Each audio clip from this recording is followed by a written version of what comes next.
Bonjour à tous, nous nous retrouvons cet après-midi pour un temps de culte. Quelle joie d'être accueillis dans la présence de Dieu, n'est-ce pas? Oui, parce que c'est Dieu lui-même qui nous invite aujourd'hui, pour ce moment. Il nous invite à venir tels que nous sommes, dans sa présence, et pour recevoir ce qu'il veut nous donner. C'est un vrai cadeau que de pouvoir vivre ces temps de culte. Il est vrai que ce sont des moments importants pour chacun d'entre nous. Alors je vous accueille donc avec cette parole du roi David dans le psaume 133 au verset 1. Voici, ô, qu'il est agréable, qu'il est doux pour des frères de demeurer ensemble. Nous faisons tous partie, chacun, chacune, de la famille de Dieu, parce que c'est lui qui nous a créés et qui nous aime, tel un père. Nous sommes en fait comme des frères et des sœurs, et nous pouvons nous retrouver ensemble pour le chanter lui, le Dieu créateur, ce Dieu grand. Et même par écran interposé, cela est possible de le vivre, et cela nous fait du bien. Oui, il est bon, il est doux d'être ensemble. Nous sommes rassemblés cet après-midi par l'Esprit de Dieu, qui nous relie les uns aux autres. Alors, pour entrer dans ce temps de culte, je vous invite à chanter notre premier chant. Ah, qu'il est doux pour des frères de demeurer ensemble.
Nous voulons lire maintenant ensemble le psaume 96.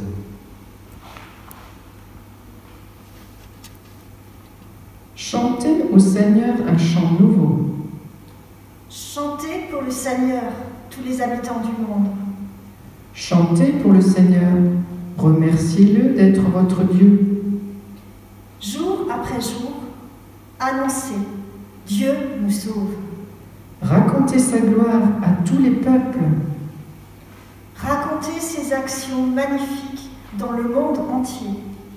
Oui, le Seigneur est grand. Il mérite des louanges. Les dieux des autres peuples ne valent rien. Le Seigneur a fait le ciel. Son visage brille de lumière et de beauté. Sa puissance et sa beauté remplissent son temple. Peuple de la terre, Reconnaissez la gloire et la puissance du Seigneur.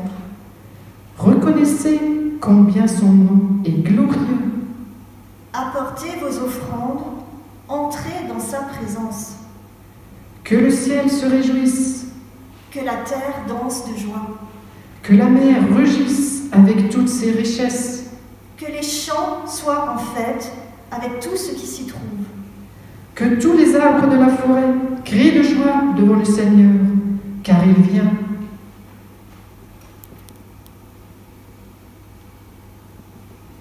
Oui, c'est ce Dieu-là qui est présent parmi nous. Ce Dieu grand, ce Dieu puissant. C'est ce Dieu qui nous invite à entrer dans sa présence. Ainsi, nous pouvons regarder à lui en tournant les yeux vers Dieu. C'est ce que nous faisons avec le prochain chant. Tournez les yeux vers le Seigneur.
Seigneur, merci de cette chance, cette liberté que nous avons de te louer, toi, le grand Dieu qui a tout créé. Tu places la joie dans nos cœurs, Seigneur, afin que nous puissions nous aussi la partager à ceux qui nous entourent. Merci parce que tu es fidèle et que tu restes présent à nos côtés en toutes choses. Ouvre nos cœurs et nos oreilles maintenant, afin que nous recevions quelque chose de ta part, Seigneur. Amen. Nous allons maintenant raconter une histoire de la Bible.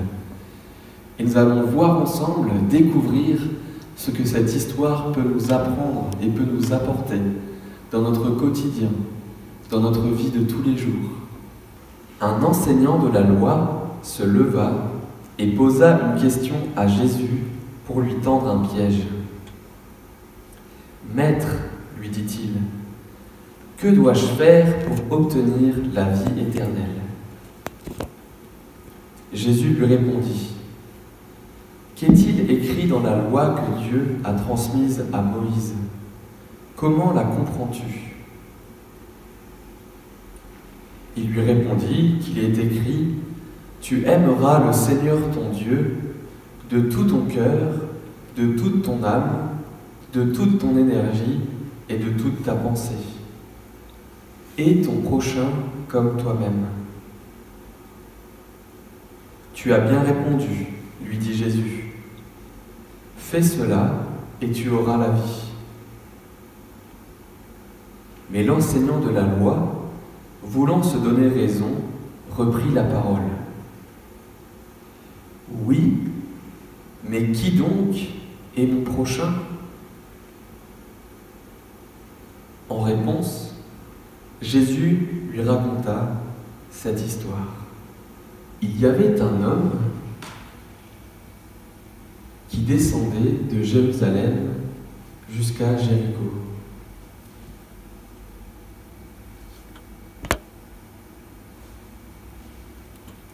Tout d'un coup, il fut attaqué par des voleurs.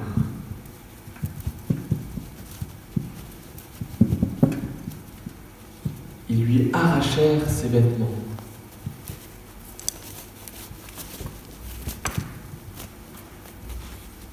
Et ils lui prirent aussi tout ce qu'il avait.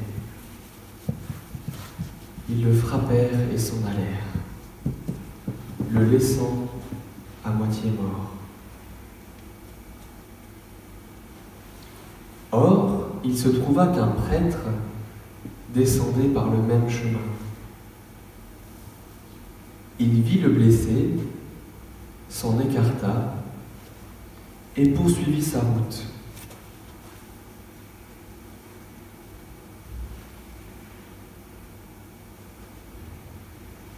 De même, un lévite arriva au même endroit. Il vit également le blessé, et s'en écartant, il poursuivit sa route sans même s'arrêter.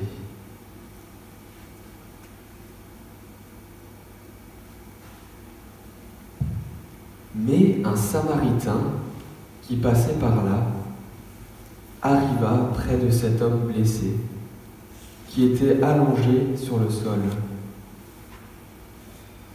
En le voyant, il fut pris de compassion.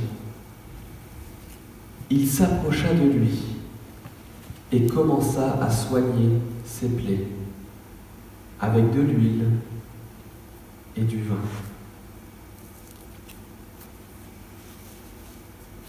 Il recouvrit l'homme avec des pansements.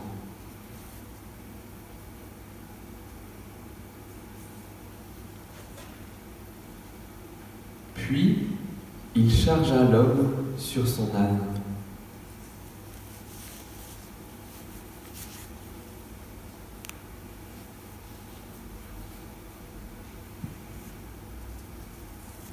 Et ainsi, il l'emmena dans une auberge, où il le soigna de son mieux.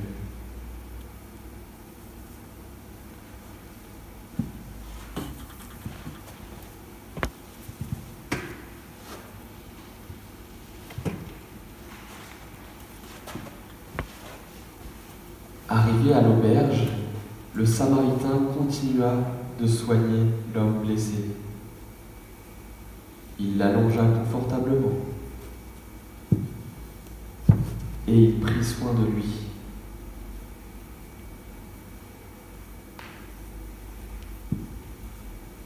Le lendemain matin, il sortit 2 pièces d'argent et les donna à l'aubergiste en lui disant ceci: « Prends soin de cet homme, et tout ce que tu auras dépensé en plus, je te le rembourserai moi-même quand je repasserai. »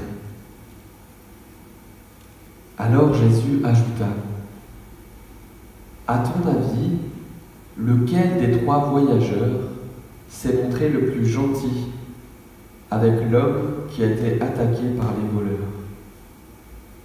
C'est le Samaritain, celui qui a eu compassion de lui. répondit l'enseignant de la loi.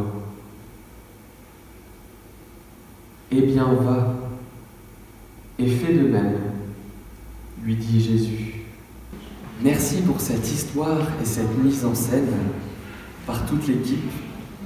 Nous allons maintenant chanter un chant qui raconte également cette histoire que nous venons d'entendre. Ensuite, nous prendrons le temps de voir ensemble ce que cette histoire va pouvoir nous apprendre.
Cette histoire du bon Samaritain est étonnante. Tout d'abord, dans la discussion de Jésus avec l'enseignant du temple, nous pouvons déjà comprendre que Dieu nous aime et que nous pouvons répondre à cet amour de Dieu en l'aimant nous aussi. Et c'est un amour bien spécial, puisqu'il s'agit d'aimer Dieu de tout notre cœur, de toute notre force, entièrement, avec toute notre énergie et avec toute notre pensée. Oui, mais comment faire cela ? Cela paraît bien compliqué. Ici, il est précisé qu'un moyen d'aimer Dieu en retour est d'aimer son prochain. Aimer son prochain comme soi-même. Mon prochain, c'est l'autre, celui qui n'est pas moi. Et pour que l'enseignant comprenne, Jésus lui raconte donc l'histoire du bon Samaritain. Dans celle-ci, il y a trois personnages qui passent sur le chemin à côté de l'homme blessé. Il y a le prêtre, le lévite et le samaritain. Le prêtre et le lévite étaient engagés pour Dieu, comme l'est un pasteur par exemple. En revanche, ils étaient trop attachés aux règles établies à l'époque pour le culte. Et ils ont donc choisi de passer à côté de l'homme blessé, sans s'arrêter. Imaginez, c'est comme si moi, Nathanaël, je vois quelqu'un qui dehors tombe sur la neige. Et nous en avons eu beaucoup ces derniers temps. Je vois cette personne tomber sur la neige, mais je passe à côté, je ne l'aide pas, tout simplement parce que je suis attendu pour un culte. Vous comprenez bien que cela n'a pas de sens. Oui, le culte est important, mais ce n'est pas ce qui est prioritaire lorsque quelqu'un a besoin d'aide ou d'amour. Cela peut nous arriver à tous, d'être dans la position du prêtre ou du lévite et de passer à côté des autres, tout simplement parce que nous sommes trop souvent préoccupés, pris dans la vie, dans nos préoccupations personnelles. Et la vie avec le virus entraîne également une rupture du lien les uns avec les autres, malheureusement. Alors, dans tout cela, nous avons besoin de changer de regard. Car ce qui compte avant tout, c'est de prendre soin les uns des autres. Le Samaritain, lui, n'est pas passé à côté de l'homme blessé. Il s'est arrêté et a commencé à le soigner. Il l'a ensuite conduit dans une auberge pour prendre soin de lui. Et il est allé jusqu'à donner de l'argent pour que l'aubergiste continue à s'occuper de l'homme blessé. Vous savez, c'est très étonnant, parce que le Samaritain était un étranger, contrairement aux prêtres et aux lévites. Et même encore plus, les Samaritains étaient des gens qui étaient mal vus à l'époque. Personne ne voulait être ami avec eux, surtout pas. Personne ne voulait avoir de relation avec eux. Les Samaritains étaient trop différents. Et pourtant, c'est cet homme-là, ce Samaritain, qui s'est arrêté. Il s'est arrêté et a pris soin de l'homme blessé. Par son action, il répond à la demande de Dieu, qui est que nous l'aimions lui, ainsi que notre prochain. C'est cela la voie du cœur que nous sommes invités à prendre. Répondre à l'amour de Dieu en l'aimant nous aussi, et en aimant les autres qui nous entourent. L'évangile de Matthieu nous rapporte une parole de Jésus qui dit ceci. « Je vous le dis en vérité, toutes les fois que vous avez fait ces choses à l'un de ces plus petits de mes frères, c'est à moi que vous les avez faites. »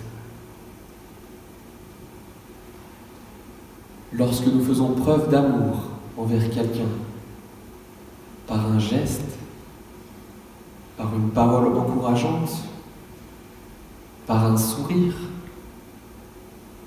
en prenant le temps pour écouter, ou en aidant quelqu'un qui en a besoin. Chaque fois que nous faisons cela, c'est comme si nous le faisions pour Jésus. La Bible nous dit également qu'il y a plus de bonheur à donner plutôt que recevoir.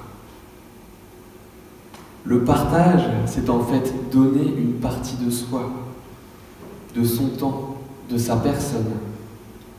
Il n'y a pas de calcul, pas d'arrière-pensée. Cela vient du cœur. Aimer son prochain, c'est avoir compassion de lui. La compassion, c'est être gentil, partager la souffrance de quelqu'un qui est en difficulté ou quelqu'un qui est dans la tristesse. Et il y a de nombreuses façons de donner ou offrir de l'amour. Et le Samaritain est un très bon exemple, parce que lui, il a montré sa compassion, sa bienveillance, sa gentillesse, son amour par des actes. Alors, osons vivre cela dans notre quotidien, avec l'aide de Dieu, bien entendu, parce que ce n'est pas simple. Nous pouvons tous, à notre niveau, être sur cette voie du cœur, sur ce chemin, et participer à notre manière, avec qui nous sommes. Dans la vie, parfois, il y a des situations où c'est plus ou moins simple d'ouvrir son cœur et de donner aux autres. Alors, lorsque c'est trop dur, nous pouvons nous appuyer sur Dieu. Nous pouvons aussi chercher de l'aide, comme le Samaritain, qui a transmis le relais à l'aubergiste. Nous sommes tous ensemble, et c'est une force que Dieu nous donne, que d'être ensemble. Pour illustrer cela, le fait que chacun de nous a sa part, nous avons demandé à quelques-uns de participer à un projet. Je vous laisse regarder.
voyez, nous nous sommes transmis un cœur où plusieurs ont pu colorier une partie.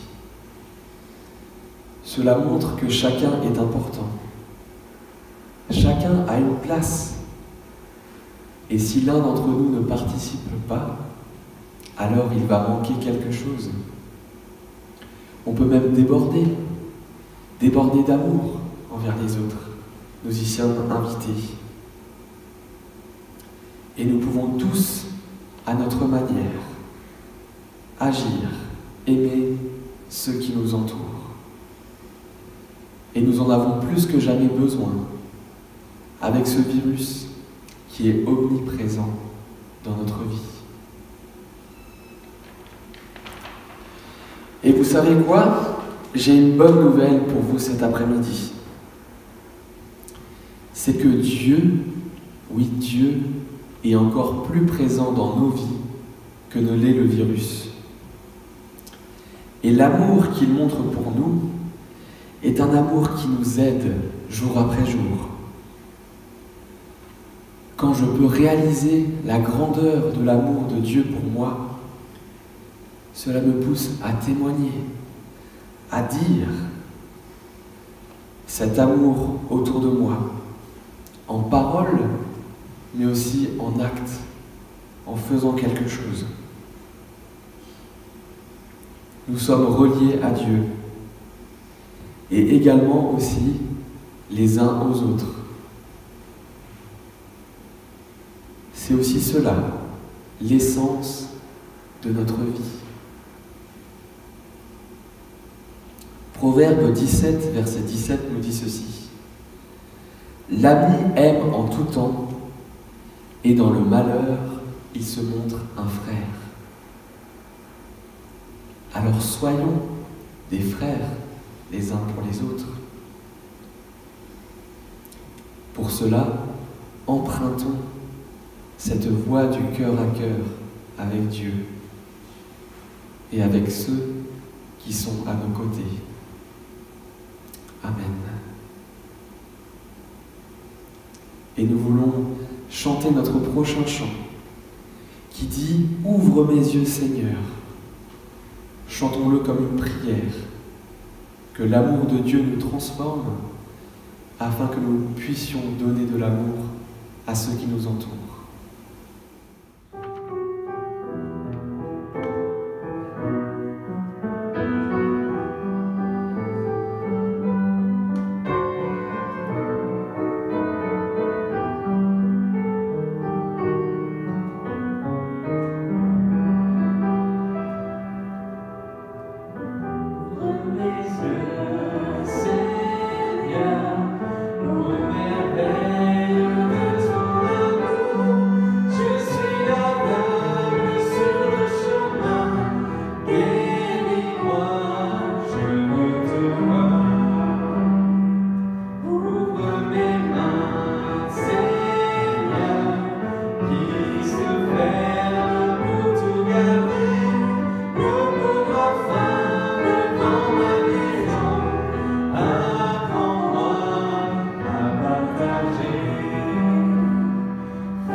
Seigneur Dieu, oui, grâce à toi, nous pouvons annoncer la paix, la joie et l'amour au monde qui nous entoure.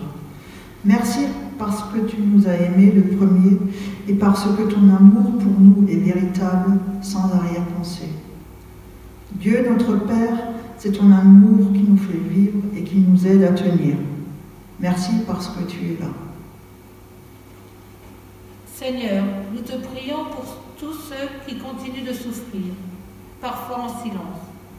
Nous te remettons tous ceux qui sont malades, tous ceux qui ont peur et ceux qui sont dans le doute. Pardonne-nous toutes ces fois où nous avons été égoïstes et ne pensant qu'à nous-mêmes avant d'être attentifs aux autres. Seigneur, nous te prions pour que ton amour remplisse nos cœurs, afin que nous puissions déborder d'amour les uns envers les autres dans cette période de crise intense. Seigneur, tu es là au cœur de cette crise, au cœur de nos difficultés. Aide-nous pour que nous puissions nous soutenir les uns les autres grâce à la force que tu nous donnes.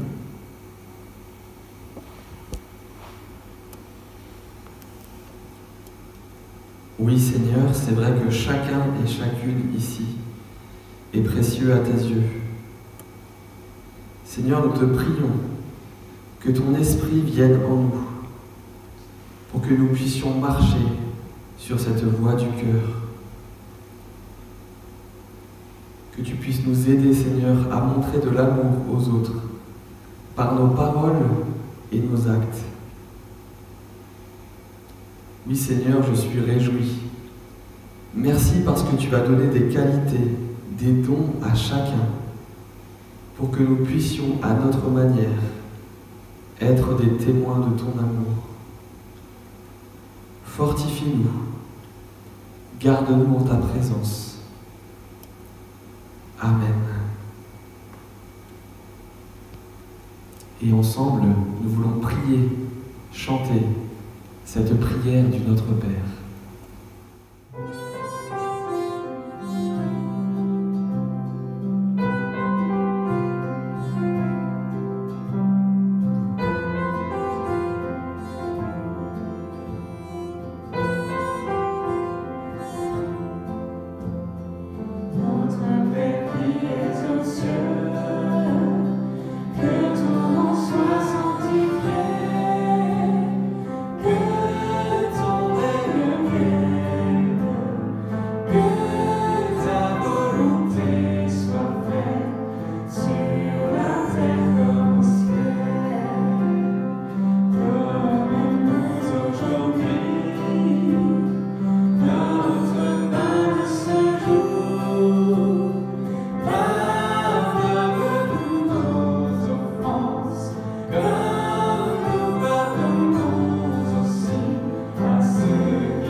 Je vous apporte la bénédiction de la part de Dieu. Que le Seigneur notre Dieu puisse nous garder unis dans un même amour et qu'il fasse grandir encore cet amour en chacun de nous. Cet amour venu de lui, en Jésus-Christ. Amen. Et nous voulons terminer ce culte avec un dernier chant. Un chant qui proclame que nous sommes tous unis par l'amour de Dieu et que nous pouvons tenir bon les uns et les autres parce que nous sommes ensemble et que c'est Dieu qui nous lie par une chaîne d'amour.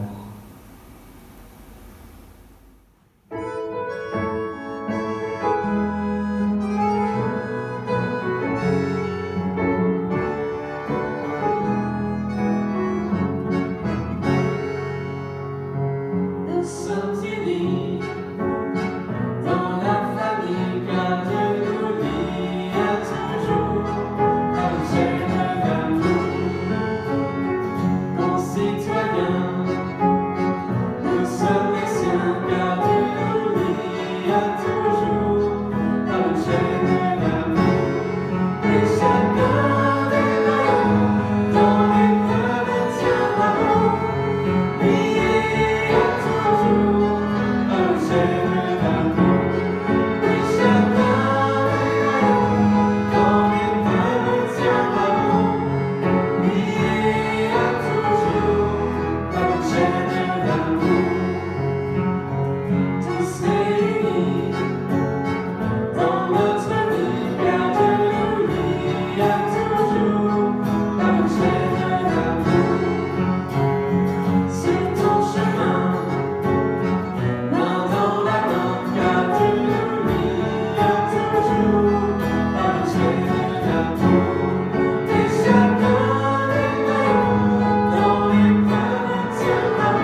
profitons du mois qui vient pour prendre soin les uns des autres.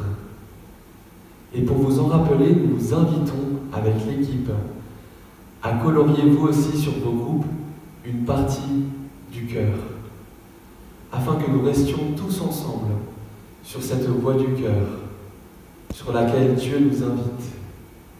À très bientôt. Au revoir.